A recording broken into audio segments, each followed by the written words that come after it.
Anda bertanya, kami menjawab. Selamat datang pemirsa yang terkasih di episode baru program harian kita, Ini Hak Anda untuk Bertanya. Dalam program ini, kami menghormati kebebasan setiap orang untuk bertanya. Dan kami berusaha untuk memberikan jawaban yang alkitabiah dan logis. Pemirsa terkasih, Anda dapat mengirimkan pertanyaan Anda dalam beberapa cara. Anda dapat mengirim tangkapan layar ponsel Anda, kirimkan pertanyaan Anda ke halaman Facebook kami, atau Anda juga bisa kirimkan via telepon, atau Anda bisa merekam pertanyaan Anda atau dengan cara yang lain. Sekarang mari kita lihat salah satu pertanyaan yang kami terima hari ini. Apa bukti yang menegaskan bahwa Roh Kudus adalah hipostasis, bukan sekedar kuasa? Apa buktinya tentang sifat hipostatis dari Roh Kudus? Ini yang akan kita ketahui bersama, jadi tetaplah bersama kami.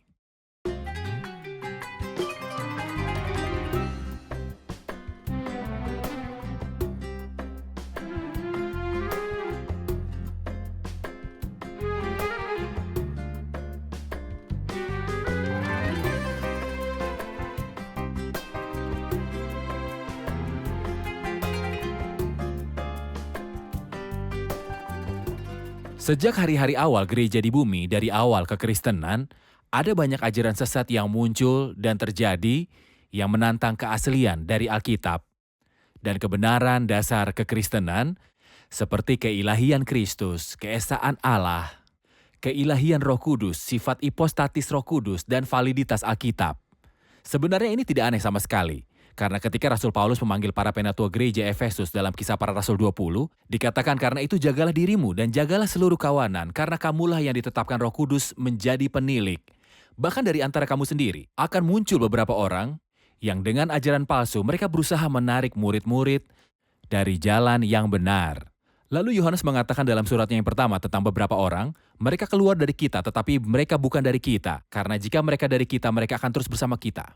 Dalam suratnya yang kedua pasal 2, Petrus memperingatkan tentang guru-guru palsu. Dikatakan, sebagaimana nabi-nabi palsu dahulu tampil di tengah-tengah umat Allah, demikian pula di antara kamu akan ada guru-guru palsu. Mereka memasukkan pengajaran sesat yang membinasakan. Banyak orang akan mengikuti cara mereka yang dikuasai nafsu. Jadi Alkitab mengajarkan kita dari awal bahwa ada doktrin yang aneh yang akan menantang iman, bahkan orang yang paling kudus sekalipun. Sepanjang sejarah, izinkan saya mengatakan sejak awal sejarah kekristenan, ajaran sesat mulai muncul dan mempertentangkan kebenaran dasar. Di antara ajaran sesat ini ada yang disebut misalnya kebohongan Arius, yang menentang Trinitas dan keilahian Kristus seperti yang sepenuhnya telah disangkal oleh Arius. Adalah fakta bahwa Kristus adalah Allah yang dinyatakan dalam daging. Namun di antara ajaran sesat yang menyerang sifat hipostatis dari Roh Kudus, ada kebohongan yang disebut Yesus saja. Ajaran ini menyatakan bahwa Tuhan itu satu, tetapi dia dimanifestasikan dalam 3 gambar. Dia dimanifestasikan di zaman dulu sebagai Bapa, kemudian sebagai Yesus Kristus, kemudian sebagai Roh Kudus. Ajaran sesat ini menyangkal sifat hipostatik dari Trinitas, tetapi mengklaim bahwa Tuhan dimanifestasikan dalam 3 gambar yang berbeda. Tetapi, ada ajaran sesat yang menyangkal sifat hipostatis dari Roh Kudus. Lalu apa artinya? Menyangkal sifat hipostatis Roh Kudus artinya mengklaim bahwa Roh Kudus hanyalah sebuah kekuatan dan bukan sebuah pribadi. Sekali lagi, apa artinya ini? Ajaran sesat ini bersandar pada ayat dalam Kisah Para Rasul 1 ayat 8, di mana Kristus berkata kepada murid-muridnya sebelum kenaikannya, "Tetapi kamu akan menerima kuasa kalau Roh Kudus turun ke atas kamu dan kamu akan menjadi saksiku di Yerusalem dan di seluruh Yudea dan Samaria dan sampai ke ujung bumi." Pemilik kebohongan ini mengandalkan kata-kata Kristus, kamu akan menerima kuasa, dan mengklaim bahwa Roh Kudus tidak lain adalah kekuatan, bukan pribadi. Kita akan berangkat bersama menelusuri beberapa bukti yang disebutkan dalam Alkitab yang membuktikan bahwa Roh Kudus memiliki semua atribut seseorang. Artinya dia berbicara, mendengar, memerintahkan, dan memimpin. Ada buktinya di Alkitab yang menunjukkan bahwa Roh Kudus adalah pribadi ilahi dan bukan hanya kekuatan. Dalam 1 Korintus 12 ayat 7-11 dalam konteks berbicara tentang karunia Roh Kudus, dia berkata, "Tetapi kepada tiap-tiap orang dikaruniakan pernyataan roh untuk kepentingan bersama. Sebab kepada seorang roh memberikan karunia untuk berkata-kata dengan hikmat, dan kepada yang lain roh yang sama memberikan karunia berkata-kata dengan pengetahuan. Kepada yang seorang roh memberikan kuasa mengadakan mujizat. Kepada yang lain karunia bernubuat, dan kepada yang lain lagi ia memberikan karunia untuk membedakan bermacam roh." Kepada yang seorang berkata-kata dengan bahasa roh, dan kepada yang lain ia memberikan karunia untuk menafsirkan bahasa roh itu. Tetapi semuanya ini dikerjakan oleh roh yang satu dan yang sama.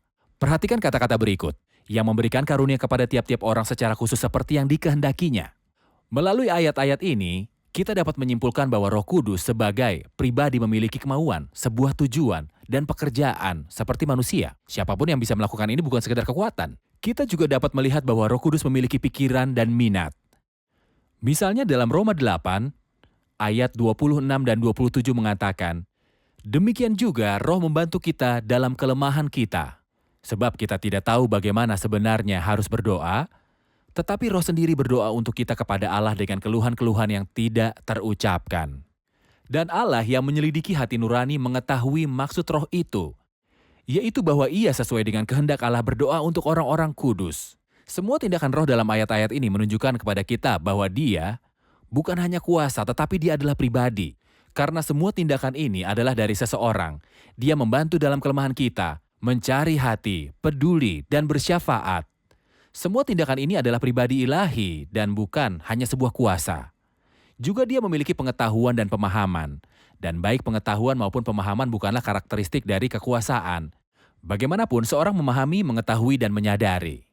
Dalam 1 Korintus pasal 2 ayat 9 sampai 13 mengatakan, tetapi seperti ada tertulis apa yang tidak pernah dilihat oleh mata, dan tidak pernah didengar oleh telinga, dan yang tidak pernah timbul dalam hati manusia, semua yang disediakan Allah untuk mereka yang mengasihi Dia. Karena kepada kita Allah telah menyatakannya oleh Roh.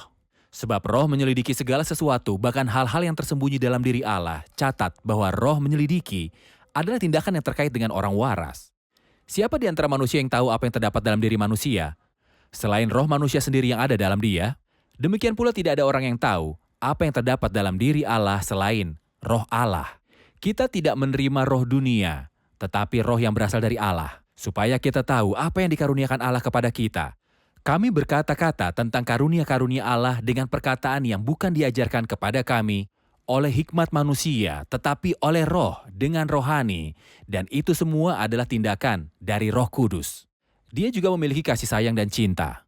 Roma 15 ayat 30 mengatakan, tetapi demi Kristus Tuhan kita dan demi kasih roh, aku menasihatkan kamu saudara-saudara untuk bergumul bersama-sama dengan aku dalam doa kepada Allah untuk aku. Inilah Dia yang memiliki kasih sayang, perasaan, dan cinta. Tentu bukan hanya kuasa, tetapi Dia makhluk yang ilahi. Namun kita bisa melihat bahwa perasaannya mungkin senang ataupun mungkin juga sedih. Efesus 4 ayat 29 dan 30 mengatakan, janganlah ada perkataan kotor keluar dari mulutmu, tetapi pakailah perkataan yang baik untuk membangun di mana perlu supaya mereka yang mendengarnya beroleh kasih karunia. Dan janganlah kamu mendukakan Roh Kudus Allah yang telah memateraikan kamu menjelang hari penyelamatan. Apakah roh berduka? Ya. Dia adalah pribadi yang memiliki perasaan. Dia berduka, dia juga bersukacita. Kami akan melanjutkan di episode berikutnya dengan menjawab pertanyaan, apakah Roh Kudus adalah hipostasis ilahi atau hanya kuasa? Tuhan menyertaimu. Anda bertanya, kami menjawab.